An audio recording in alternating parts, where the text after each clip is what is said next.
We're going to take a look at the evidence behind soy lowering testosterone. Let's dive in. So why is soy such a controversial topic? Is there really such a thing as soy boys? The term soy boy originally started as a way to make fun of young men who were overly sensitive, but it has since evolved into something more sinister. In recent years, people have started to claim that consuming soy products like milk causes low testosterone and even feminizes men. But does soy really have this effect? To answer this question, we need to take a look at the science. So what does the science say? There are three main studies that have been used to support the claim that soy lowers testosterone. The first study was published in the Journal of Nutrition in 2003. It found that men who consumed a soy-based meal replacement shake for 12 weeks had significantly lower levels of testosterone than those who consumed a placebo shake. The second study was published in the same journal in 2009.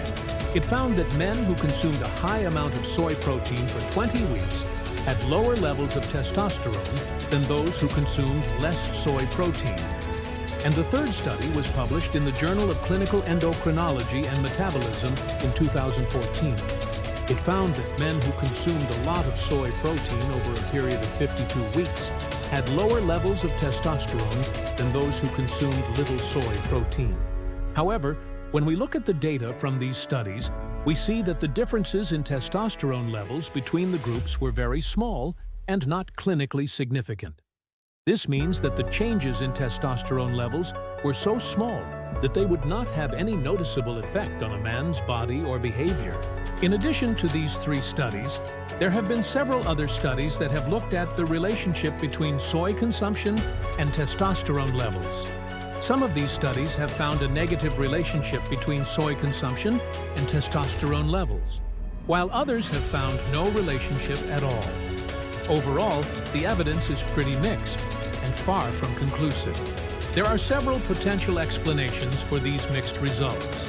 One possibility is that the type of soy product consumed may play a role. For example, soy milk and soy oil are highly processed products that have been stripped of their nutrients. On the other hand, whole soy foods like edamame and tofu contain more fiber and other nutrients that may help to preserve testosterone levels. Another possibility is that the amount of soy consumed may also play a role. Most of the studies that have found negative effects of soy on testosterone have been conducted on men who consume very high amounts of soy, like more than 50 grams of soy protein per day. This is equivalent to about 1.6 ounces of edamame or 3.5 ounces of tofu. It's important to note that most people don't consume this much soy in their daily diet. The average American consumes only about 2.5 grams of soy per day. Finally, it's worth noting that not all soy is created equal. There are two types of soy: genetically modified GMO soy and non-GMO soy. GMO soy is the type that is most commonly found in the United States, and it has been heavily sprayed with pesticides like glyphosate. Glyphosate has been linked to a number of health problems, including cancer. On the other hand, non-GMO soy is much less common, but it is still an option for those who are concerned about the safety of GMOs.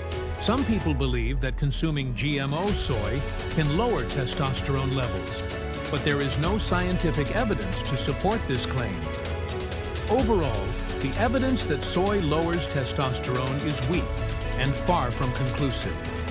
The studies that have found negative effects of soy on testosterone have used very high doses of soy, and the differences in testosterone levels between the groups were very small and not clinically significant.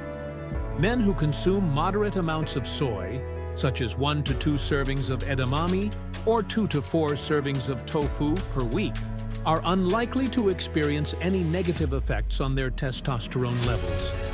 If you are concerned about your testosterone levels, it is always best to speak with your doctor. They can perform a blood test to measure your testosterone levels and advise you on whether or not you need to take any action.